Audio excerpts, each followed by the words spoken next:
आपण बघत आहात एकेपी न्यूज मराठी। आपला आवाज आपली ताकद। सबस्क्राइब करा, शेअर करा, लाईक करा। AKP news Marathi. नाशिक जिल्ह्यातील इगतपुरी तालुक्यातील खंबाळे शिवारात महामार्गावर असलेल्या श्रीहरी पेट्रोल पंपाच्या पाठीमागून शेतातून मध्यरात्री 12:30 वाजेच्या सुमारास 4 अज्ञात तरुणांनी हातात तलवारी काट्या घेऊन लुटीच्या इराद्याने हल्ला केला। या ठिकाणी पंपावर 2 कर्मचारी कार्यरत होते।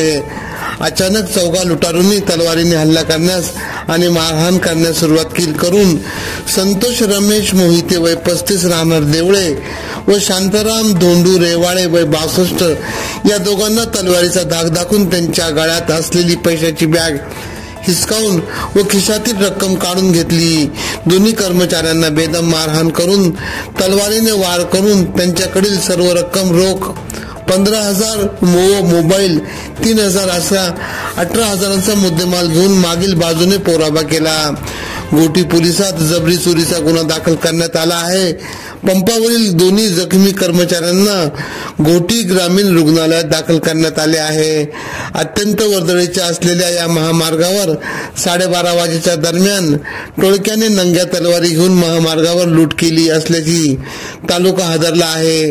या धाडसी चोरीने पेट्रोल पंप तसेच हॉटेल व्यावसायिक यांच्यात घबराटीचे वातावरण निर्माण झाले आहे। घटना घडताच गोटी पोलीस ठाण्याचे पोलीस निरीक्षक विनोद पाटील, उपनिरीक्षक उदय यांनी तात्काळ घटनास्थळी धाव घेऊन माग काढण्याचा प्रयत्न केला।